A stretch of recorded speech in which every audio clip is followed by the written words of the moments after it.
বিসমিল্লাহির রহমানির রহিম।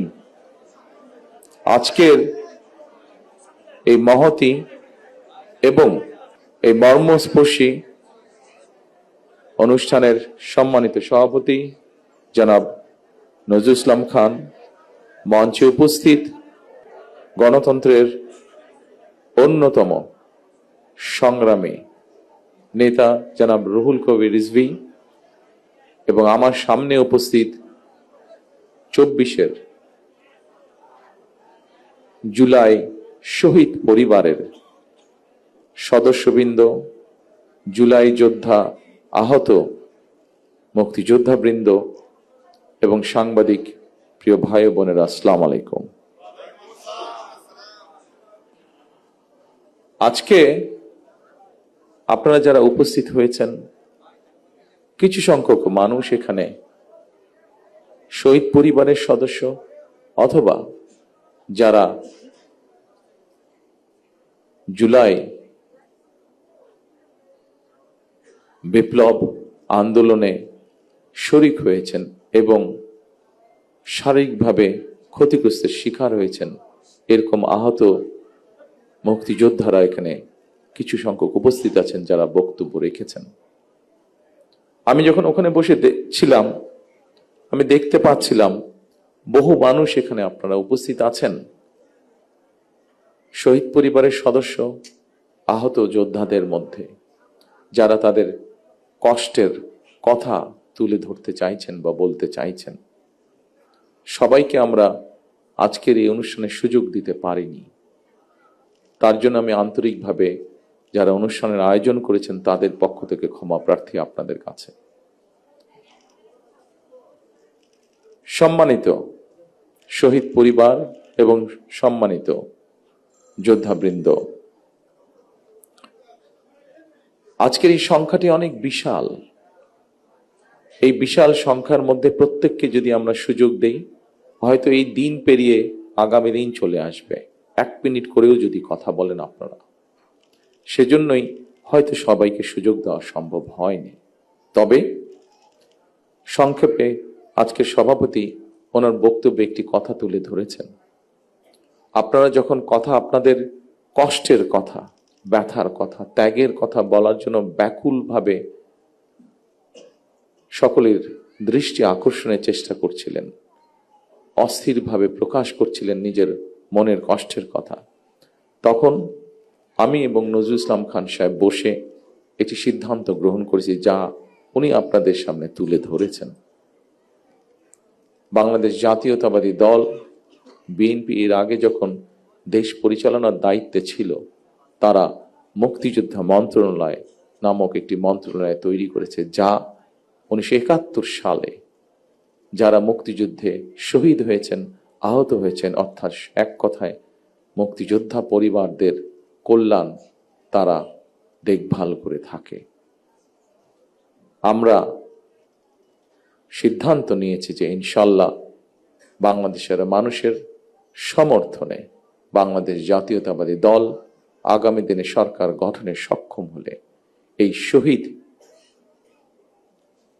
পরিবার যারা আছেন, জুলাই যোদ্ধা যারা আছেন, জুলাই আন্দোলনের যারা শহীদ পরিবার বা যোদ্ধা আছেন, তাদের যে কষ্টের কথাগুলো যে কয়জন ব্যক্তি, যে কয়জন মানুষ তুলে ধরেছেন কষ্টের কথাগুলো, এই কষ্টগুলোকে যাতে আমরা কিছুটা হলেও সমাধান করতে পারি।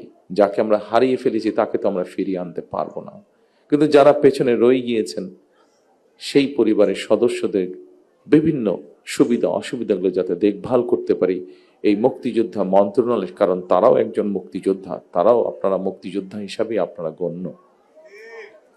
71 সালে এই দেশের মানুষ, মুক্তিযোদ্ধারা এই দেশের স্বাধীনতা অর্জনের জন্য জীবন দিয়েছিলেন, এই দেশের স্বাধীনতা অর্জনের জন্য যোদ্ধারা ত্যাগ স্বীকার করেছিলেন। ঠিক একইভাবে 24-এ যে যোদ্ধারা যুদ্ধ করেছেন, তারা স্বাধীনতা সার্বভৌমত্ব রক্ষার যুদ্ধ করেছেন। স্বাধীনতা সার্বভৌমত্ব অর্জিত হয়েছিল 71 সালে, তাকেই আবার রক্ষা করা হয়েছে 2024 সালে। সেজন্যই মুক্তিযুদ্ধ মন্ত্রণালয়ের মধ্যে আমরা আরেকটি ডিপার্টমেন্ট তৈরি করব, যাদের দায়িত্ব হবে এই মানুষগুলোর দেখভাল করা। ইনশাআল্লাহ। সম্মানিত শহীদ পরিবারের সদস্যবৃন্দ, সম্মানিত জুলাই যোদ্ধারা, দীর্ঘ ১.৫ দশকেরও বেশি সময় ধরে চলা ফ্যাসিবাদ বিরোধী আন্দোলনে হাজার হাজার মানুষ গুম হয়েছে, খুন অপহরণের শিকার হয়েছে। এইরকম অনেকগুলো পরিবারের সাথে গতকাল আমার কথা হয়েছে, দেখা হয়েছে। অসংখ্য অগণিত পরিবার সব হারিয়ে ছিন্ন বিচ্ছিন্ন হয়ে গিয়েছে। শুধুমাত্র জুলাই গণ অভ্যুত্থানেও ১৪০০-রও বেশি মানুষ শহীদ হয়েছেন, আহত হয়েছেন ৩০,০০০-এর মতন মানুষ। এই ৩০,০০০-এর মতন মানুষের মধ্যে এমন কিছু মানুষ আছেন যাদের সংখ্যা ৫০০-র মতন, যাদের কারো এক চোখ অথবা কারো দু চোখই নষ্ট হয়ে গিয়েছে। পঙ্গু হয়েছেন অনেকে। জুলাই অভ্যুত্থানে যেভাবে মানুষকে হত্যা করা হয়েছে, ১৫০০-এর মতন মানুষকে যে হত্যা করা হয়েছে, এটিকে এক বাক্যে স্রেফ আমরা একটি গণহত্যা বলতে পারি। জুলাই গণ অভ্যুত্থানে যারা বিভিন্নভাবে আহত হয়েছেন তাদের অনেকেই আজকের এই অনুষ্ঠানে উপস্থিত আছেন, আমাদের সামনে বক্তব্য রেখেছেন কেউ কেউ। অনুষ্ঠানে অংশগ্রহণকারী আহতদের যারা বক্তব্য রেখেছেন তাদের কষ্টের কথাগুলো আমরা শুনেছি। প্রিয় ভাইয়েরা, আপনাদের কারণেই, আপনাদের সাহসী ভূমিকার কারণেই যারা শহীদ হয়েছেন, যারা আহত হয়েছেন, আপনাদের সাহসী ভূমিকার কারণেই ফ্যাসিবাদী চক্র শুধুমাত্র রাষ্ট্র ক্ষমতা নয়, বরং এই দেশ ছেড়ে পালিয়ে যেতে বাধ্য হয়েছে। ২০২৪ সালের ১৯ আগস্ট আমি আপনাদের ভূমিকার কথা স্মরণ করে একটি বক্তব্য রেখেছিলাম। সেই বক্তব্যে আমি বলেছিলাম, বিশ্ববিদ্যালয়ের ছাত্র শহীদ আবু সাইদ, মাহফুজুর রহমান মুগ্ধ, কলেজ ছাত্র ওয়াসিম আকরাম, মাদ্রাসা ছাত্র আব্দুল্লাহ আল মামুন, স্কুল ছাত্র রিফাত হোসেন, কুমিল্লার আইনজীবী আবুল কালাম, চুয়াডাঙ্গার রাজমিস্ত্রি উজ্জ্বল হোসেন, নোয়াখালীর দোকান কর্মচারী আসিফ, বরগুনার ওষুধ কোম্পানির সেলসম্যান আল আমিন, পাবনার গাড়ি চালক আরাফাত হোসেন, মিরপুরের গুলিবিদ্ধ ২২ বছর বয়সী মুত্তাকিম, দোকান কর্মচারী আতিকুল, অষ্টম শ্রেণীর শিক্ষার্থী তামিমের মতন অনেকের হাত কিংবা পা কেটে ফেলতে হয়েছে। গণহত্যা থেকে ৬ বছরের শিশু রিয়া গোপাও কিন্তু রেহাই পায়নি সেদিন। এক বক্তব্যে হয়তো আমরা সকলের নাম বলতে পারবো না। এত মানুষ শহীদ হয়েছেন, এত মানুষ আহত হয়েছেন। ফ্যাসিবাদ শাসন শোষণের বিরুদ্ধে ২০২৪ সালের গণ অভ্যুত্থানে দল, মত, ধর্ম, বর্ণ নির্বিশেষে দেশের স্বাধীনতা প্রিয় গণতান্ত্রিক আমি প্রত্যেকটি সেক্টরের প্রতিটি শ্রেণী পেশার মানুষ সেদিন রাজপথে নেমে এসেছে। সেদিনকার যত ছবি উঠেছে, ক্যামেরায় বন্দি যত ছবি উঠেছে, প্রত্যেকটি ছবি এই কথারই সাক্ষ্য দেয়। ২০২৪ সালের আন্দোলন কোনো ব্যক্তি, দল বা গোষ্ঠীর নয়।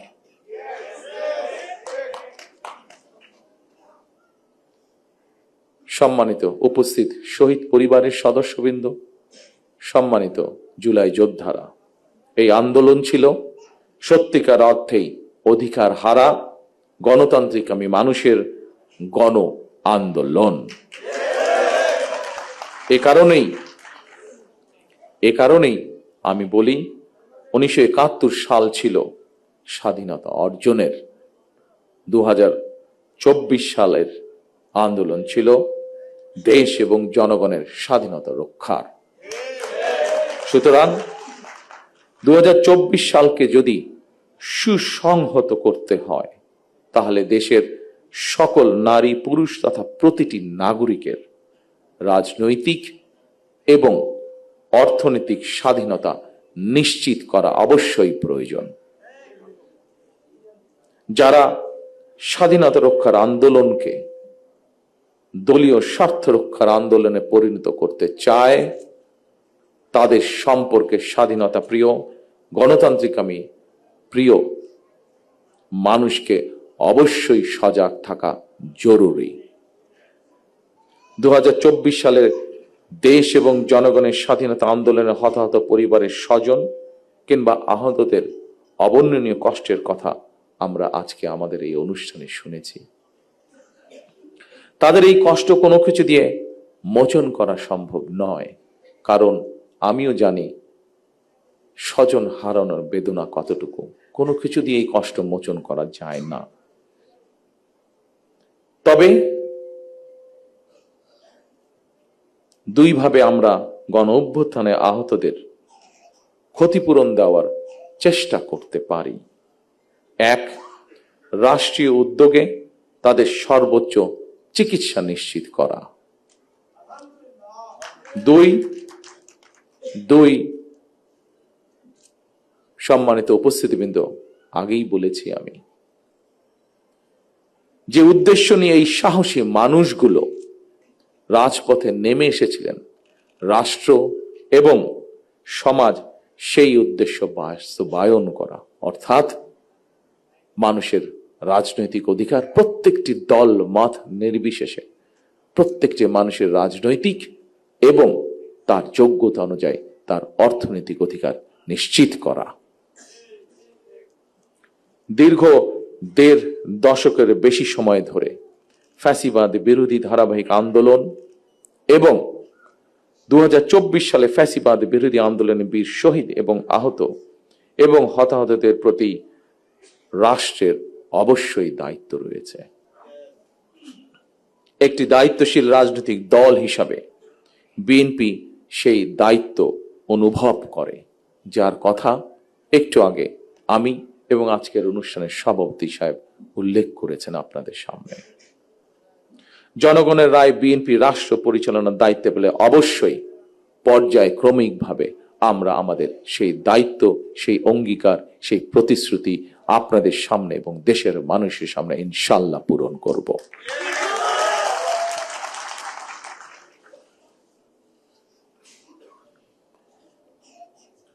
উপস্থিত প্রিয় ভাই বোনেরা, ফ্যাসিবাদের রক্তচক্ষু উপেক্ষা করে গণ অভ্যুত্থানে যারা শহীদ হয়েছেন, যারা হতাহত হয়েছেন, তাদের উদ্দেশ্য কি ছিল?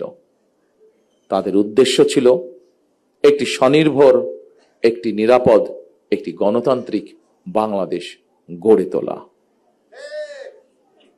একটি নিরাপদ গণতান্ত্রিক বাংলাদেশ প্রতিষ্ঠার জন্য আগামী জাতীয় নির্বাচন অত্যন্ত অত্যন্ত এবং অত্যন্ত গুরুত্বপূর্ণ।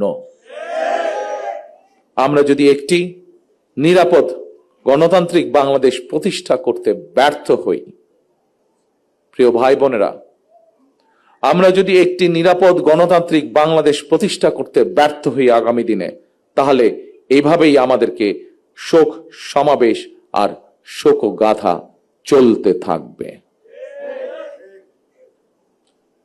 সুতরাং আর শোকগাথা বা শোক সমাবেশ নয়, বরং আসুন গণতান্ত্রিক আমি মানুষ আগামীর বাংলাদেশে গণতন্ত্রের বিজয় গাথা রচনা করবে ইনশাআল্লাহ। সর্বশেষে মহান আল্লাহর দরবারে সকল শহীদদের আত্মার মাগফিরাত কামনা এবং আহতদের দ্রুত আরোগ্য কামনা করে আমার বক্তব্য শেষ করছি। আল্লাহ হাফেজ। বাংলাদেশ জিন্দাবাদ। বাংলাদেশ জাতীয়তাবাদী দল জিন্দাবাদ। আসসালামু আলাইকুম।